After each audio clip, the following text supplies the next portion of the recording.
Good morning. You're here with Cedar Anderson this morning, streaming from my house. Hopefully, the stream's going to hold up. And here we are. So, it's the time of the week where you put questions in, and we'll get to answering those live. The idea is we help everyone get started in beekeeping. So, if you've got questions about how to get started or something with your hive that you need some help with, then we can help you. Not only me, but also all of the other people out there tend to chime in. So if you see a question in the thread that you have the answer to, get in there and help answer. It's all about just helping each other along the way in the wonderful pursuit of beekeeping. So we've got some questions coming in. I'm going to read them out. I don't have the team here today because we're in lockdown. And this first question is, I am new to all this. I'd love to start beekeeping. What is the best way to get started? My answer to that would be people start in all sorts of different ways. Some people like to jump in, um, just get a hive and get going, and others like to do an incredible amount of study first. And there's no wrong way or right way. It doesn't matter whether you're learning as you go or whether you're doing a lot of study. It's up to you. Both ways do work quite well. So I'll give you a few options. One is we have the beekeeper.org. If you're the type of person who really likes to study, then that's a fantastic beekeeping course we've put together, which is aiming to take you from square one all the way through to a deep, even scientific knowledge in beekeeping. It's also a fundraiser for habitat regeneration and protection.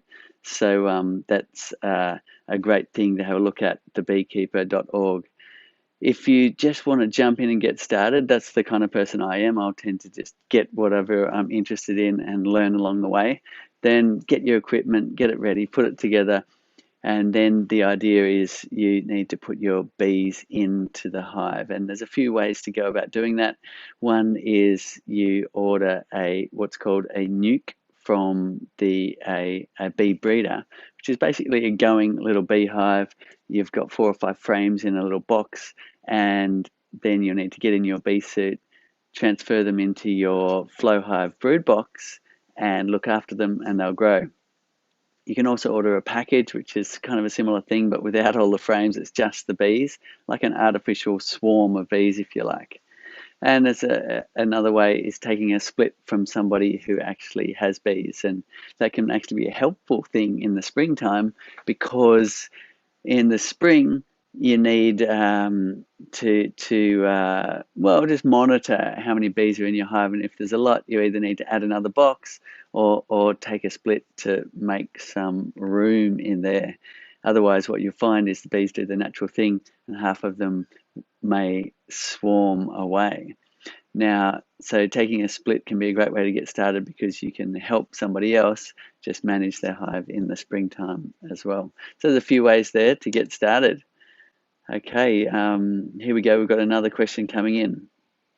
The weather is warming up in my area.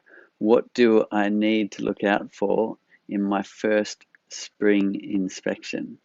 Okay, so in the springtime, what you find is you should have a laying queen. So the idea is you get in your bee suit, you've got your smoker, you're doing one of your brood inspections, you take out the brood frames, and you're just looking to see that you've got a happy, healthy laying queen. And that means looking right down the cells for those little eggs or larvae. You don't necessarily need to find the queen. It's fun to practice, but you don't need to find the queen. You can simply just look for evidence of her, which is either young larvae or little eggs that look like a tiny little grain of rice in the bottom of the honeycomb cells in the brood box. So once you've established you've got a laying queen, it's just about monitoring the hive and making sure they're building up nicely. And then when you have a lot of bees coinciding with the nectar flow, then you get amazing results of stored honey. Now, while you're doing your brood inspections, you're also looking out for anomalies. Where if the brood pattern's really kind of patchy, or there's sunken dark cappings with piercings in it, you're always looking out for things like that, which is a sign that your hive is sick and could have AFB or EFB. Hopefully you never get that, but always be on the lookout for signs of disease as well. It's mandatory to do your brood inspections at least a couple of times a year to check for disease issues. Okay, got another question here. Can I repaint, reseal my hive while the bees are in the hive? And if so, how do I do this? Now, you can, it's up to you whether you do that or not. If you are going to do something like that, then of course protect yourself, look after yourself, wear your bee suit and your gloves if you're new to beekeeping. It depends. As you go on, you start getting more comfortable around your bees and starting to know their temperament, and also comfortable even to get a sting or two. It's up to you. Some people really don't want to get stung. Some people have adverse reactions to stings, and other people don't mind so much. So as you learn as a beekeeper, you'll get to know that and decide if stings are affecting you in a way that's not good. Then you can just really protect yourself with your bee suit and your gloves, and that way you can really get around the entrance side of the hive and give it a coat of oil. So the answer, the question, just getting back to it, is can I recoat the hive with the bees in it? The answer is yes. Once the bees have a laying brood nest in the hive, they really do not want to leave. They don't want to leave the hive. So you can go ahead, even give it a bit of a rub with some sandpaper and give it a bit of TLC and add another coat of oil or paint to the outside. I find it works quite well. If you go in the early morning, you can even get across in front of the entrance because the bees aren't typically in that area yet. Okay, lots of great questions coming in. Keep them coming in. And also, if you have answers to people's questions, by all means, chime in. Also, let us know whereabouts in the world you're tuning in from. It's really great to see where you are. We've got, it's an amazing thing. Here we are with our spring just dawning in the southern hemisphere. So just starting to pop. It's an exciting time. In the northern hemisphere, the opposite. The season's winding up. You might get a late flow if you're lucky. And then you've got the tropical regions, which seem to have flowers all year round. So there's a few different things and questions that will come from the various different regions. So wax moth, here's a question on wax moth. What do I need to do if wax moths get into my hive and cause holes in the brood box? Okay, so wax moth is really a secondary problem. They're a moth that's about that big, and they love to feed on nice dirty beeswax, and they do their thing, but they don't. If you've got a thriving colony, the bees will keep them out.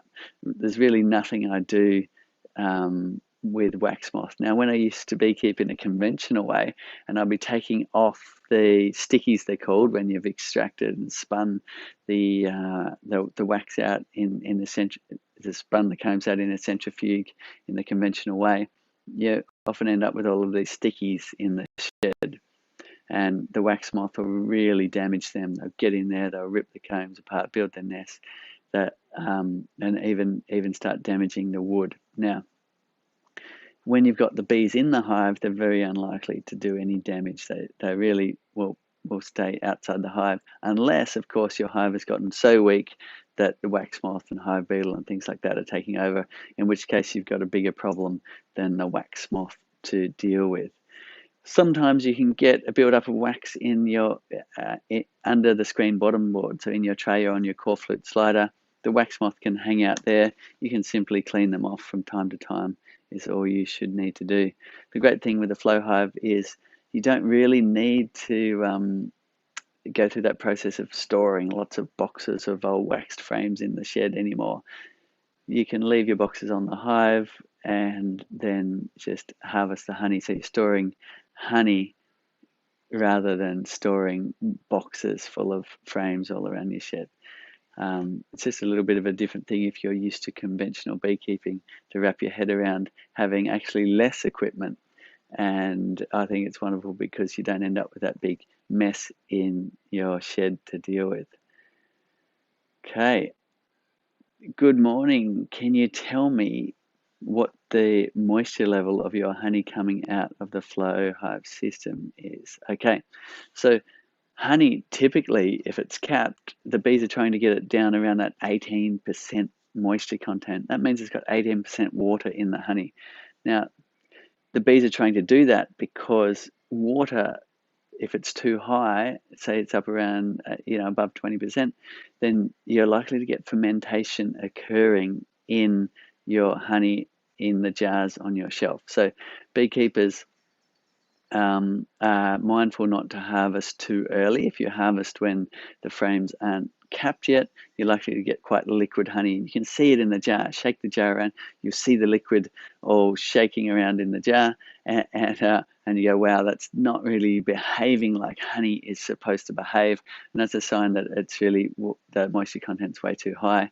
You're going to need to consume that if the moisture content's too high before fermentation starts to occur, or you could turn it into honey mead. Now, there's a thing called a refractometer, and the question is, can you tell me what the moisture content is coming out of the flow frame? So one day I'll get out the refractometer, we'll do a live test of the honey coming out and have a look and see what the moisture content is. It should be, and usually is, down under that 20% range, and that means it'll keep on your shelf. As said, if you've harvested a bit early, or sometimes in the more subtropical or tropical regions, the bees can actually get a bit lazy on getting the moisture content down low enough, and you can find even a capped frame can have a higher moisture content. So a few things to look out for. Beekeepers in a conventional fashion commercially will blend a honey with a high moisture content with a honey with a low moisture content, just to homogenize the moisture content below that 20% range, hopefully down around 18%, so it will keep on the shelf and not ferment. If the moisture content is low and the lid stays on, that honey could keep for even thousands of years, like they found honey in the Egyptian tombs, which is an incredible property of honey, really. Okay, Scott would like to know if different types of pollen can make your bees more aggressive. That's an interesting question. If you've got experience with that, chime in on the thread below. Now, I find, I hear stories, more anecdotal, that different nectar can make the bees a bit more aggressive or not. Now, it's hard to really gauge, but my experience is the bees get a bit more toey when they've got not much to do. So, say they've got a great honey flow on, and then all of a sudden it stops and they're all twiddling their thumbs and a bit stir crazy. They can be a bit more protective of their hive in that case. So I'm not quite sure whether the different types of pollen would affect it, to answer your question, but different things going on in the environment in terms of the flowers coming and going can affect your bees in that way. Okay, some great questions coming in. If you've got questions, keep putting them in the comments below. We're answering questions here. We're at my home today because we're in lockdown, so we're just having a bit of a chat on the veranda here. You can see where we are. I'm just out on my veranda. Got a little veggie garden there. You can see a hive at the other end. And we're just answering a few questions about beekeeping. If you've got something you want to know about your hive in particular, or whether you've just got a question about how to get started, chime in, don't be shy. Okay, we've got Katie is asking, first year hives in Texas. We have very few nights that reach freezing during the winter. Should I just leave the honey super on through the winter? They will not make enough honey for us to harvest this year. Okay, so in our area, we leave the supers on all year round. The super is the name for the box you're collecting honey. In our case, it's a flow super, which is the top box where we're collecting the honey and where our invention sits. Now, it would be a good question to ask your local beekeepers. There's a great local knowledge usually around you from all of the beekeepers that work bees in your area. We leave them on all year round. We have a climate that might be similar to yours. We get very, very occasional frost in the winter, and that's about it. In the southern regions, people do tend to downsize their hive. They'll take one or more of their honey supers off and give their bees just a little less room to look after through the winter time. So that's another thing you can consider to do as well. You could probably go either way in your case, and it might be just dialing in on your bees.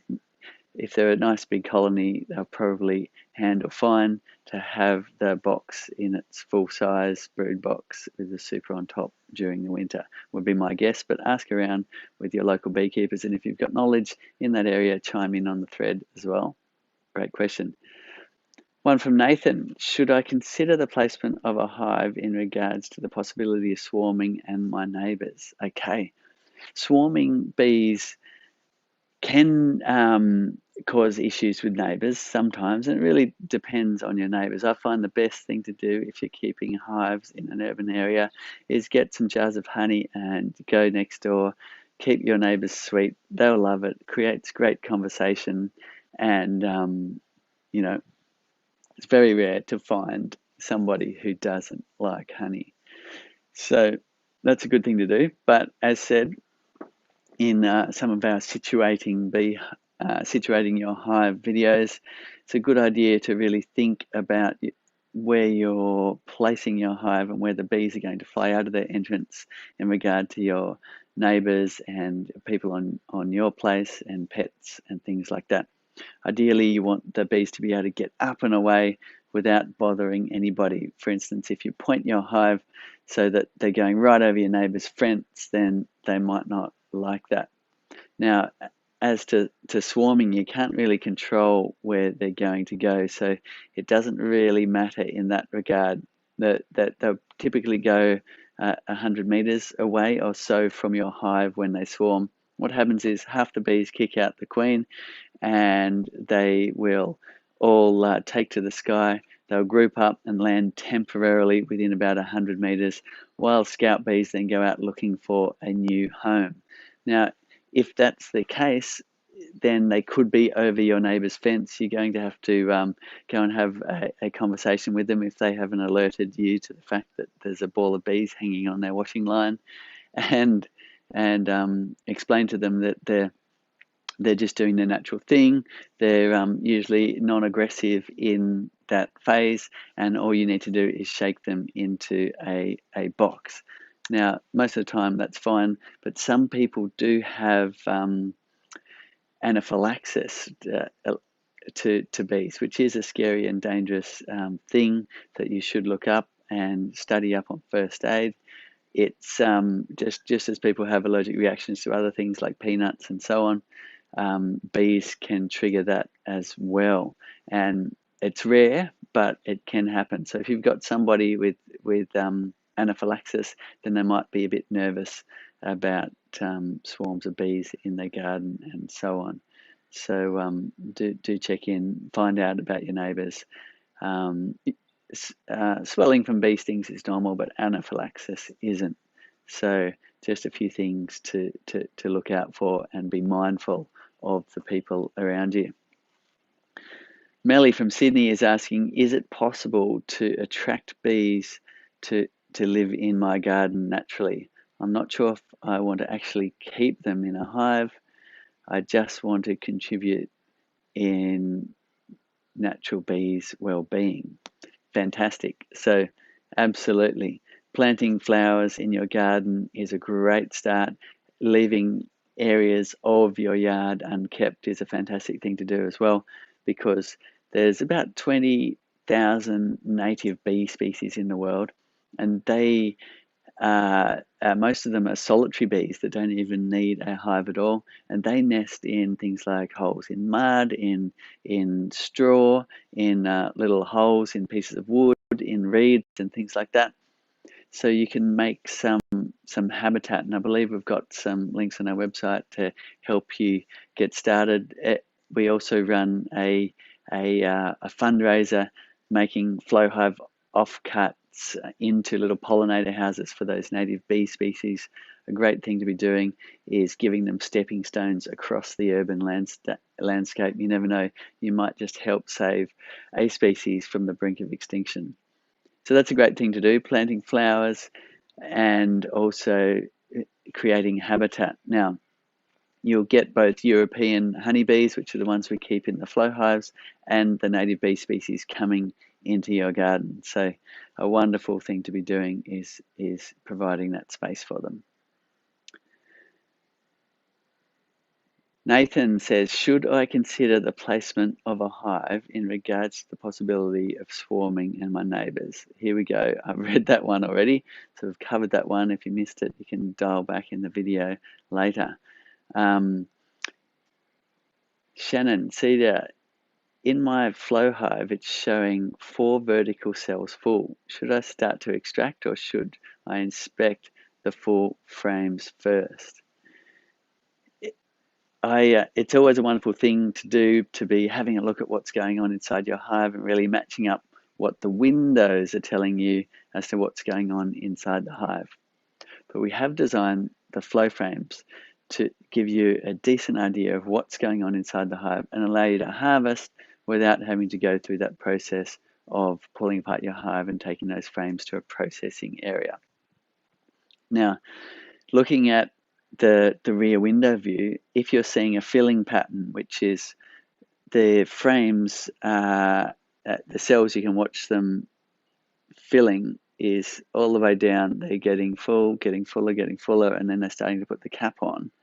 Then you can be pretty sure that once they've got that cap on, that the frame is mostly capped and ready to harvest. Now, one thing to look out for, though, is if the bees get a bit hungry and start like a checkerboard pattern on that rear window view, where there's full cells, empty cell, full cell, empty cell, empty cell, like that all the way down, then that's a sign that they did fill it up, but then they actually got hungry and started to use some of the honey and in the end of that frame. Now, if they're doing that, they could also be removing honey from the center of the frame as well. So monitoring the frames over time, you'll start to learn when it's appropriate to harvest and when it isn't. So look in the rear window, look in the side windows, and yes, if I was you and I was watching it fill, and you've got a few frames in the center of your hive that are nice and full, I would go ahead and harvest. The bees are likely to still be bringing honey in if they've got that filling pattern, and they should replenish it quite quickly. Kimberly B is asking, in general, will a spring nuke need a split or another box in the first year, or does it usually take a year of building? And how do you clean the flow hive when you harvest all the honey for storage over winter? Okay, a couple of questions there. Okay, will the spring nuke need a split or another box? Most likely not. Some bees will build up really quickly. It depends a bit on genetics and depends a bit on your season. Now, you will sometimes get amazing luck where your hive will go crazy. They'll fill up a whole box of honey. They'll be overflowing at the entrance. They'll be all the way up the front of the hive, and certainly if you're seeing that, you're going to need to give them another box or a split, or they may swarm in that season. But normally not. You'll be installing your bees and they will just slowly build up, and hopefully you'll get a good honey crop in that first season. So it's a case of just looking, and if you open the side windows and you can't even see the comb, there are so many bees, good idea to get ahead of the curve, take a split or add another box before they start on building queen cells to swarm. Genetics plays a big part though. I've got a hive right here, the one in the garden that I spun the camera around to show you earlier, and that hive there, I did actually split it last season, but I didn't really need to. It was more because I wanted to get some of those genetics into another hive. But previous to that, it's been about 4 years running, and it has been able to control its size very well to the season and the size of the nectar flow, and it's not swarmy genetics, as in they don't really build up to that swarming kind of tendency very quickly. A hive like that can go season after season without having to take a split or even make space in the brood nest. So genetics does play a big part as well. On the converse, we've had strains of bees that will build up so quickly they'll swarm multiple times in a season. And while that can be fun for a little bit if you can hang around and catch swarms, it's also can be annoying, and especially if you're in an urban area, you're probably going to want to get in there and introduce a new queen with new genetics that has less swarming tendencies. Long answer, but most things in beekeeping are. Okay, Haley says, hi Cedar, is it okay to drain all the flow frames during the warmer months? It doesn't matter whether it's the warmer months, it's more whether there's nectar coming ahead. So typically that is the warmer months. In the springtime, you can get a lot of honey coming in, and you might be able to harvest all the frames several times if you've got a really good season.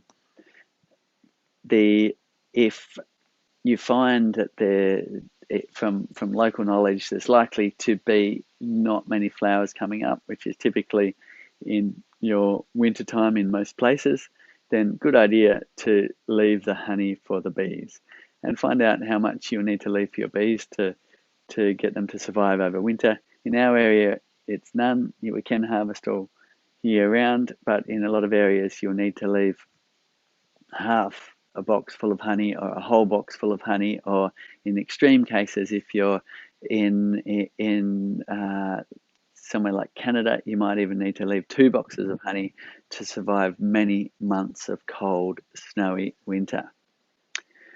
I missed a question, a part of Kimberly's question. How do you clean the flow hive when you harvest all the honey for storage over winter? Okay, that's a good question. One that we don't need to grapple with in our area because we're in a subtropical region and we can leave the flow super on all year round. We've got some great videos on overwintering in thebeekeeper.org. You can also look up Fred Dunn's YouTube channel. There he's got some overwintering videos as well. There's a few things you can do. One is you can either just take the box off as is, and any remaining honey in it, you can either put the box into a freezer or keep it in a cold area so fermentation doesn't occur to any, is unlikely to occur if you've got open honey cells, and you can just put that box back on when it comes to spring. So freezing is a great way to preserve if you can. If you're living in a freezing climate, then you can just utilize that by keeping it outside vermin. There also is other methods of just choosing a time when there's not much honey left in them to take the box off. You can harvest your flow frames and leave them in open position for a couple of days, then take the box off. The bees will take out any remaining honey, and you'll be able to remove a dry box of honey like that as well. So a few options there if you are in one of those cold wintry places that you'll need to remove the super for winter. Other people like to leave it on for the winter time and simply remove the excluder and allow the bees to access the remaining honey in the flow super over the winter time. There's no right answer to all of this, but find out what you can from your local beekeepers and also from online tutorials, and try and see what works for you. Also chime in if you've got direct experience or a good opinion on what you should do over winter for Kimberly. Okay, Spooky Space Cook, starting my first hive next year. I have always been fascinated with beekeeping. Would bees and birds not get along if I have a lot of bird feeders? Okay, the answer is birds and bees will get along fine. There are some bird species that will eat bees, but it's kind of tit for tat. The way I see it, we have the rainbow bee eaters, which are a beautiful little rainbow bird that aptly named bee eaters. They eat bees, and they will have a great time in the apiary, coming and landing on top of hives, waiting for a bee to be airborne, and they'll catch it on the wing. Now, they don't generally catch enough bees to actually be detrimental to your hive, because remember, your queen can lay up to 2,000 eggs a day. 2,000 bees can be emerging every day, and if some bird species are getting a few of them, then that's usually not a problem. So birds and bees will get along fine. Most bird species don't eat bees, but you will find a few that do, and I think that's okay. Steve Moore, I have just brought another flow hive and want to do a split this spring. What is the best distance to have the hives apart? So when you first do your split, I find the best thing to do is actually to keep them right up against each other. So bees are really clever. They know which hive is theirs, even if the hives are right up against each other. So the reason why you do that is the bees coming home can then choose hive A or B to come home to, and you can use that to send some of the bees to the weaker one. So if you follow some of our videos on how to split your hive, we've got live videos showing you just how to do a hive split. Then what we'll be showing you is to put the new hive right beside the old one, and in fact, you might want to move the parent hive over a little bit to give the new one, which is usually the weaker one, the lion's share of the returning bees coming home. So that will just help pep up the bee numbers in your new hive, because bees are very location specific. Even if you're if you move your hive over, they'll still return to the original spot. It's amazing how accurate their GPSs are. All right. Okay, some great questions coming in. Keep them coming in. We've got Francine, good morning, from Sydney. How do I move my hive from the front yard to the backyard? Can do it gradually as not enough space. Okay, she can't do it gradually as there's not enough space down the sides of the house. Okay, the best thing that the best way to move it, you've got a few options here, just like everything in beekeeping. But what I would do if it was me was I would use a disorientation technique. Bees, as said, they GPS lock onto their position. When bees emerge from their cells, one of the first things they do is their orientation flight, weather permitting. And that orientation flight is a little buzz around the entrance of the hive. It can get confusing for new beekeepers. That looks like swarming because they tend to do it in batches, typically when the sun first comes out, if it hasn't been out for a little while, and you'll see a whole lot of activity in the air. And that's your bees orientating, taking the landmarks and locking on to that hive position. So in order to get bees to lock onto a new position, you need to disorientate them somehow. And one method of doing that is you could pick up your hive, move it to the new position, and that will be best done in the early morning. So you might even decide to close the entrance just before light, and you can either move it then or you can go back to bed and wait till a little bit later. Don't allow it to get too hot if you're locking the bees into your hive though, and do make sure they've got plenty of ventilation. Now, get somebody to help you carry your hive to its new location. In your case, you're just moving front yard to backyard. Then before you let the bees out, set up an obstacle so you can remove some really bushy branches of a tree or shrub and pile them in front of the entrance. Or you could get a piece of cloth and tape it around the front of your hive. You could even wet that cloth a little bit.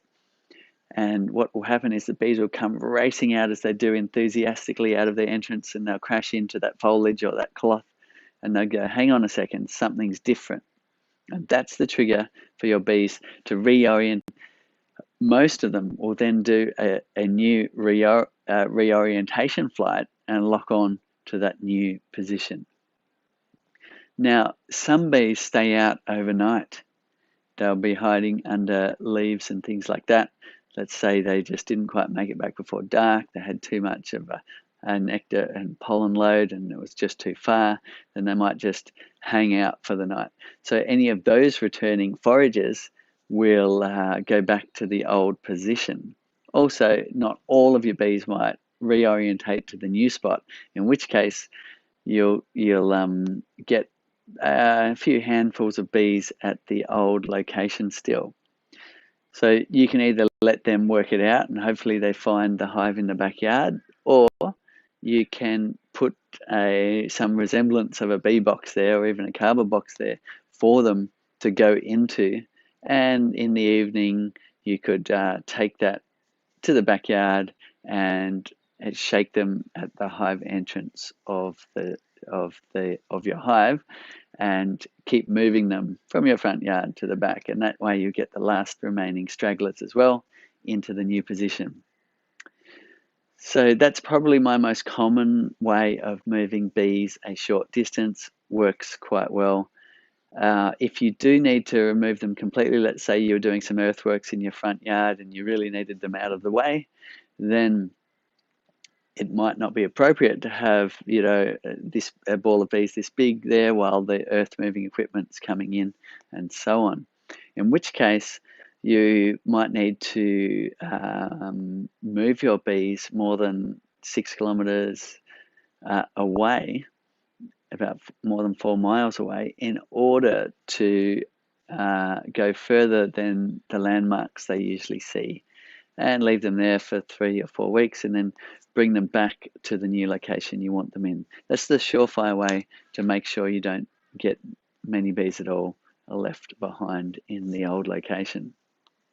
And as you said, in which case you don't have the ability to move them step by step, but if you are just moving them, say 10 or 20 meters, you can just go a meter or two at a time, and that's an easy way to go as well, just by moving them once or twice a day, a meter or two, and the bees will follow your hive to the new location that way.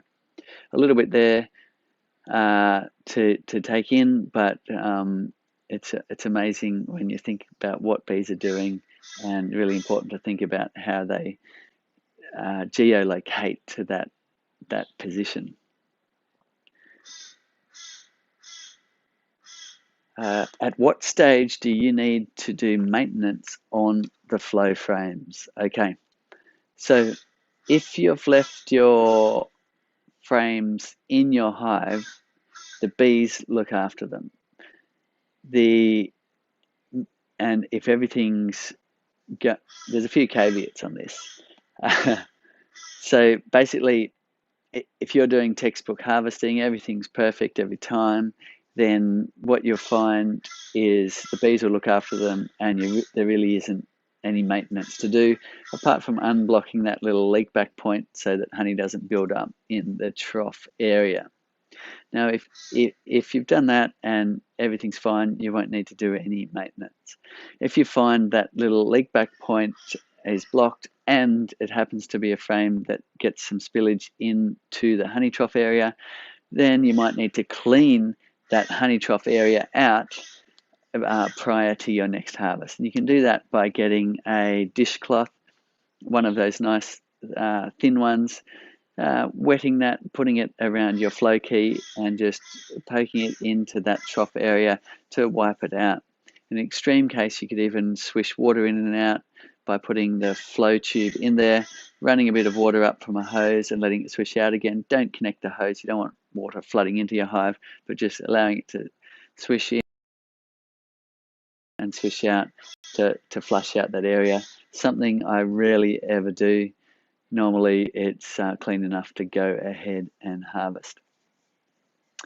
If you've gotten into a situation where the cells weren't closed properly, so here's one problem that can occur with flow frames, and you usually pick it up later on down the track. If you do a harvest, then you open your hive and pull out cell lines haven't been harvested. The typical reason for that is the last time you harvested, the cells didn't go back together properly. And what happens if they're sitting up a little bit? Let's say you did a quick close and moved on. The idea is when you insert the key in that top position, that you allow a little bit of time, 30 seconds or so, for the parts to move back into the fully cell-formed position. Wax and propolis move slow. You want to move it all out of the way to get your proper hexagon shape. Now, if you were in a hurry and you just went flick, flick and moved on to the next frame, you could get some that kind of bounce back a little bit and the cells are sitting in that shape.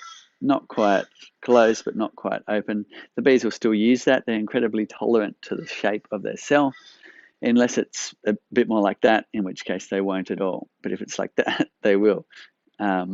So basically, at that point, you'll get a bit of build-up of wax and propolis in the very last bottom cell.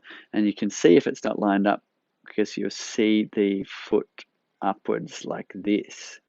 Now, if that's happened to you, what happens is then when you go to harvest, the mechanism at the top doesn't have enough force anymore to lift it to there, because when you turn the key, the flexible member at the top, which is designed so you've got some give in the system if there's if the parts are jammed completely with solid candied honey or something. If it's already sitting up, then it can't provide enough force to do the rest of the opening. So then you're in a situation where not all cell lines open. So to cut a long story short, the piece of maintenance, if you get into that situation, is to take that frame out, leave a key or two in the top slot, and put that frame in the sun to warm up, best in a black plastic bag to limit UV exposure. And what you find is the cells will then push back down into their correct position. You can go ahead and put that back into the hive again. And next time you'll find all the cells should behave themselves. So a few things there in maintenance. Other things that could happen is you've left the box off the hive for some reason for a while. The wax moth and vermin have gotten in. You might want to clean them up a little bit before putting them back on the hive, just with a hot hose or something like that. Give them a wash, dry them out, and put them back on the hive again. Generally, if they're on the hive, the bees look after them and there's very little or no maintenance you need to do.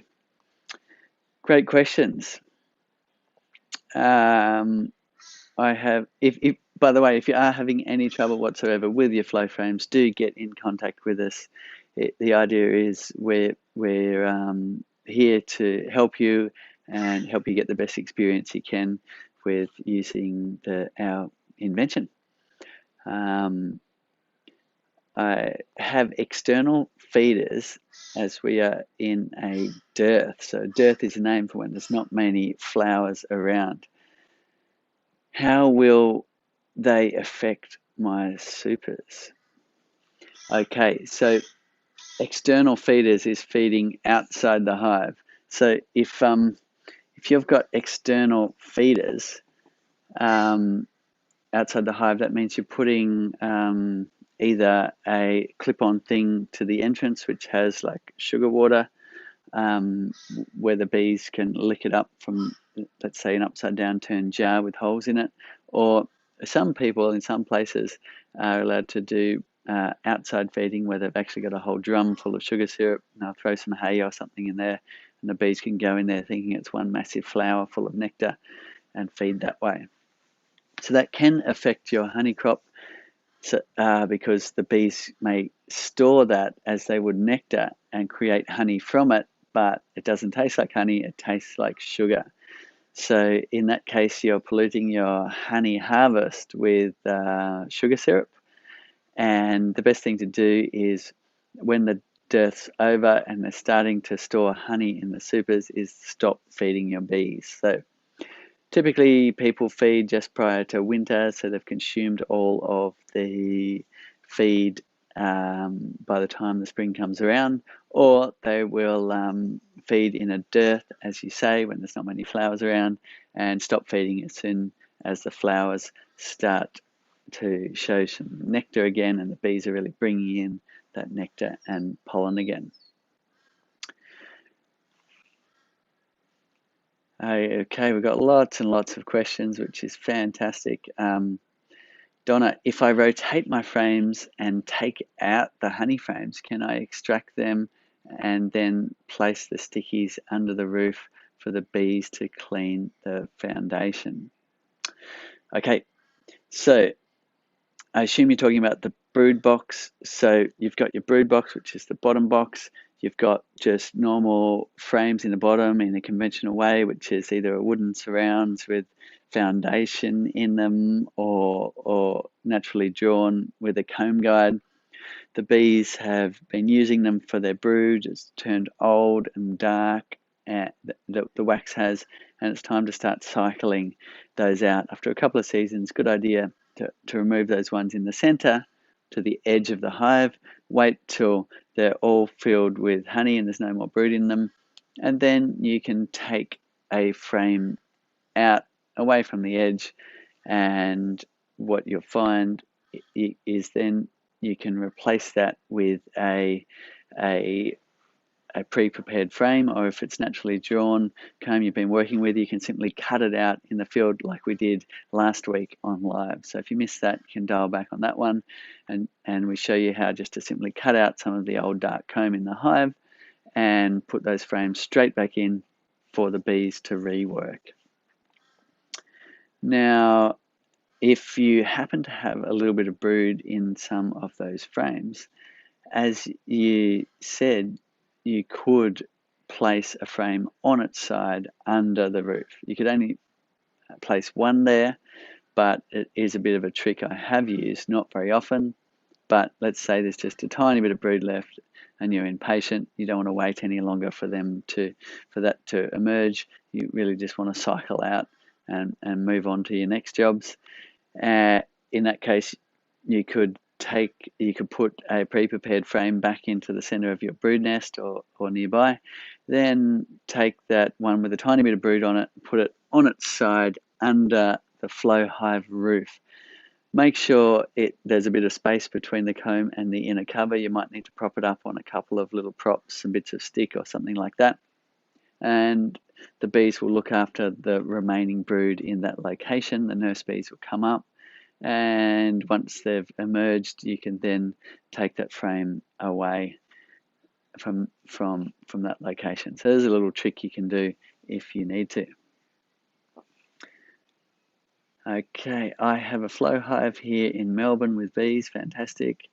I've added my nuke hive, which was 5 frames, added with 3 new foundation frames. The bees are happily collecting a lot of pollen. Do I need to feed them sugar syrup to help them along to build a stronger colony? Okay, spring is just around the corner for you. And I would talk to your local beekeepers about how far away it is or whether they would feed. You could probably go either way. If you really want to mess around and give your bees a bit of a jump on the season, you could make a feeder.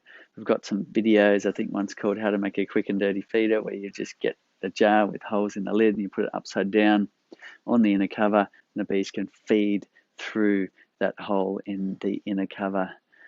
So that's one thing you can do.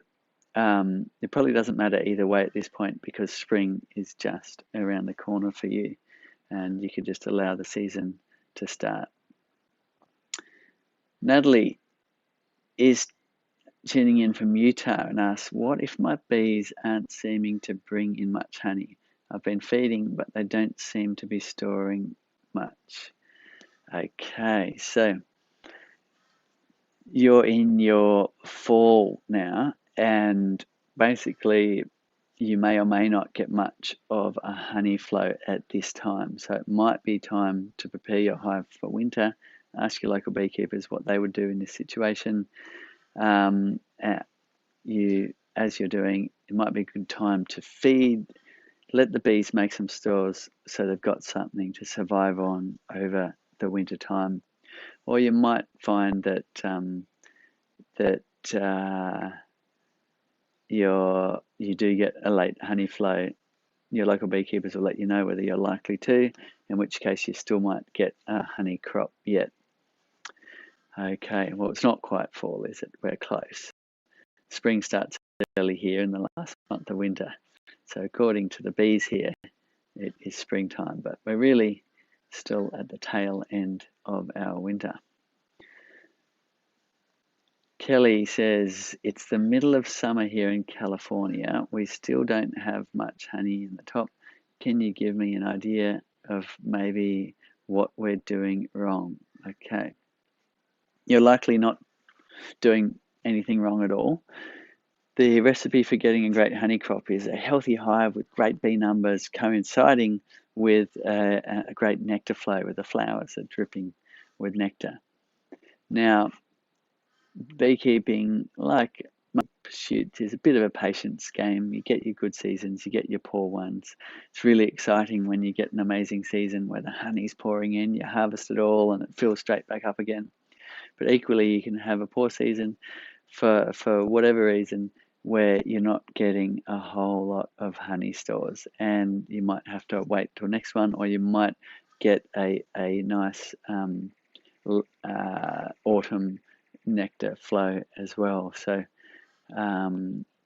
ask your local beekeepers what to expect. And also, one hive can be quite different to another. I always recommend keeping multiple hives, and it's surprising how one might not do very well, might not bring in much honey, while another one you might have been able to harvest multiple times.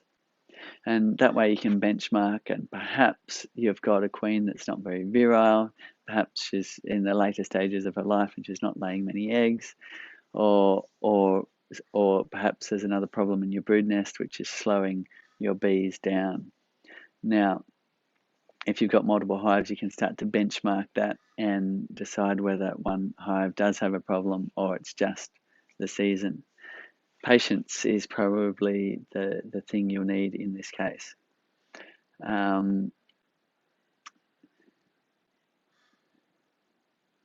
Okay, Matt says, do you miss being a full-time apiarist? I assume most of your time is spent educating and company running. What I miss most is being in the workshop inventing things. Now, it's funny, you said about doing something, and for those of you who, it sounds like you probably have some experience with business or running a company, you end up doing 90-something% other stuff, and just a small percentage of the thing you actually set out to do, which is, mucking around with new inventions is my happy place, particularly beekeeping ones. Having said that, I'm starting to get more time. I've got an amazing team around me, lots of family helping, and they're taking the lion's share and the myriad of things that needs to be done to make sure we can keep making flow hives and getting them out to you. And that means myself and my father are able to get back into the workshop and get back on to inventing things. Yesterday we had a wonderful time in the shed testing things, making a big sticky mess, and that's my happy place. So yes, I definitely do miss that time just to really delve into the projects. It certainly is no small undertaking.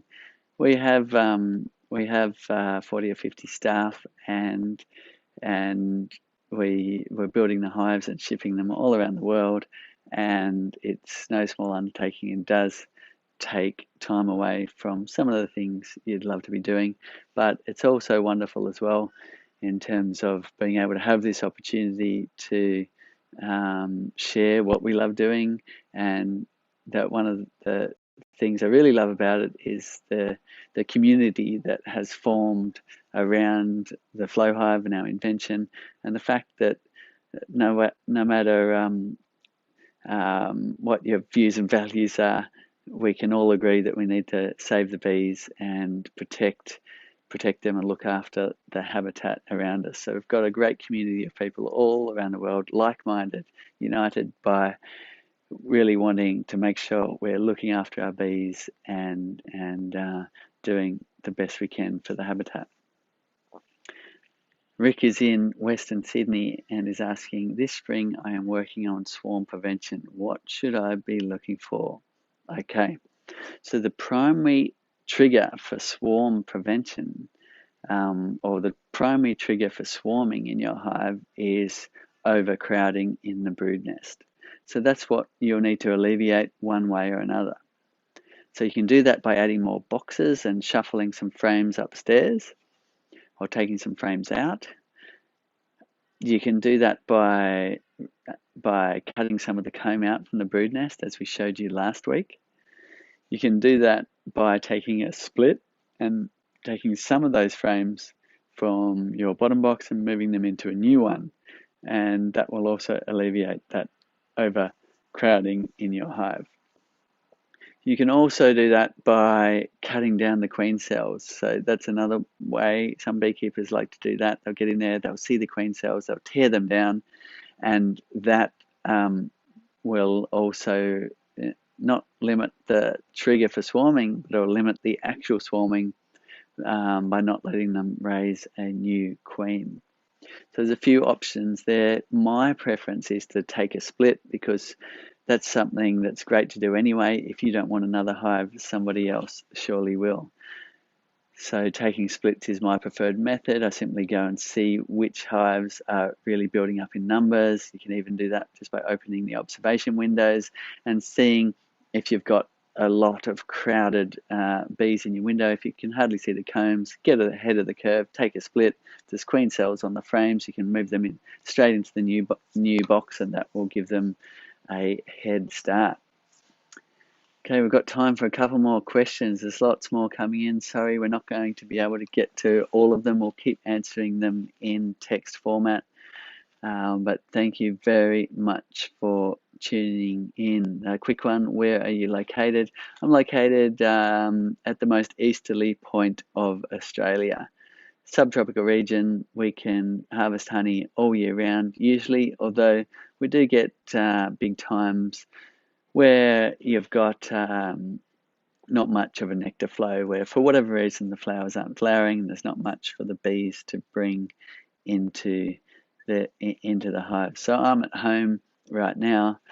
I live on a beautiful property with forest around me, veggie gardens, and so on, and it's a great place to do some beekeeping. But you can also do fantastic beekeeping when you're in urban areas, and people get amazing honey crops in the city as well by keeping bees on their balconies, on their rooftops, and people plant different forage all over the city, so you can really get some extended beekeeping seasons. Often bees will do better in the cities than in the rural areas, which is a surprise, but that long season really helps them as people are planting such a variety of flowering species.